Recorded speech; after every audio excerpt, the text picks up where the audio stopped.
Oi, pessoal! A formação de engenheiros no Brasil, olha, está passando por uma revolução. Uma revolução silenciosa, sabe? Mas muito, muito profunda. E hoje a gente vai desvendar como é que essa transformação está redefinindo o que significa ser engenheiro, algo que vai muito além da sala de aula.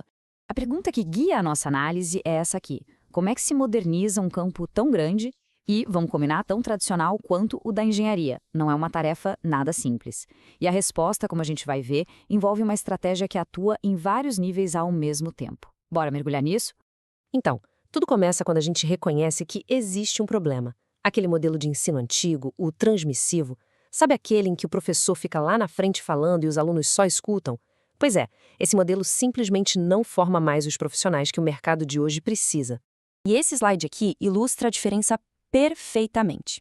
A gente está saindo de um sistema focado em só acumular informação, com o professor sendo o centro de tudo, para ir para um modelo onde o aluno se torna o protagonista, onde ele aprende resolvendo problemas de verdade.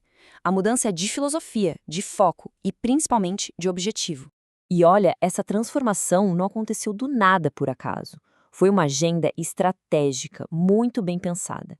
Ela começou lá em cima, com iniciativas internacionais, depois virou lei aqui no Brasil e, finalmente, se tornou a base para os novos projetos pedagógicos das universidades. No coração dessa mudança toda está uma metodologia chamada PBL, ou Aprendizagem Baseada em Problemas. A ideia é simples, mas é muito poderosa. Engenheiros não são formados para saber coisas, eles são formados para fazer coisas. Então o foco muda completamente para a aplicação prática do conhecimento na solução de desafios reais, complexos. Agora, o que é muito interessante nesse slide é ver como as peças se conectam. A visão veio de uma iniciativa internacional, a Fulbright. O método escolhido foi o PBL. E o resultado de tudo isso foi a formalização de um novo padrão nacional de qualidade, as Diretrizes Curriculares Nacionais de 2019, a famosa DCN. E essas diretrizes definiram o que todo engenheiro, a partir de agora, precisa ser capaz de fazer. Não é mais sobre uma lista de matérias para decorar, sabe? É sobre desenvolver competências específicas. E elas vão desde a capacidade técnica de projetar sistemas até habilidades como comunicação, liderança e, o que é crucial, aprender por conta própria.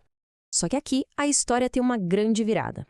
Porque a gente tem um plano super ambicioso, moderno, focado em competências, mas esse plano bate de frente, ele colide com a realidade dos alunos que estão chegando na universidade hoje. Esse slide aqui é fundamental para a gente entender o problema. Ele mostra o que o estudo chama de hiato. De um lado, o novo currículo exige autonomia, raciocínio complexo, proatividade. Do outro, o aluno típico chega na faculdade esperando uma instrução direta, com dificuldade para se comunicar e para se adaptar. É um descompasso estrutural mesmo. Basicamente, o que a gente tem é a colisão de dois universos. O aluno foi formado a vida inteira em um modelo tradicional passivo.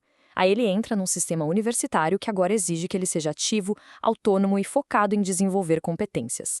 Se a gente ignorar essa colisão, é a receita certa para a frustração de todo mundo. Então o ponto crucial é este aqui. A responsabilidade por esse ato não é do estudante. É um desafio pedagógico para o sistema. A questão não é culpar o aluno, de jeito nenhum. É criar estratégias para fechar essa lacuna. E como é que se constrói essa ponte? Bom, a resposta, pelo menos nesse estudo de caso da Universidade Federal do Tocantins, está no uso inteligente do ensino híbrido, mesmo nos cursos que são presenciais. Olha só, ensino híbrido não é uma coisa só.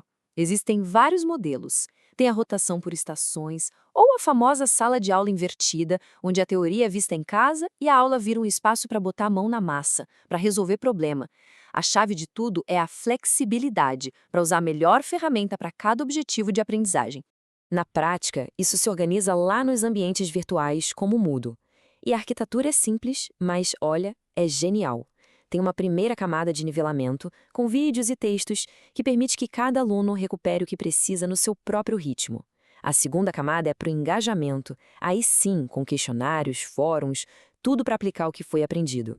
E agora a gente chega na transformação que talvez seja a mais profunda de todas. E ela não é sobre tecnologia, nem sobre método. É sobre pessoas. É a mudança no papel do próprio professor. A realidade é essa. A grande batalha do professor hoje não é pela aprendizagem, é pela atenção. O professor não compete mais com o livro da biblioteca. ele compete com o feed infinito do Instagram, com as notificações do celular. Planejar uma aula hoje sem levar em conta essa economia da atenção é planejar para um aluno que não existe mais. E isso nos leva a uma nova descrição de cargo. O professor deixa de ser aquele mero transmissor de conteúdo que usava o ambiente virtual só como um depósito de PDFs. Ele se torna um designer de experiências de aprendizagem, alguém que projeta um mapa de competências e avalia o processo todo, não só a prova final. Essa frase aqui resume tudo. Não se trata mais de criar um plano de ensino, aquela lista de tópicos. Se trata de desenhar uma trilha de aprendizagem. Uma jornada que faça sentido, onde cada passo, cada atividade tem um propósito claro e explícito no desenvolvimento de uma competência.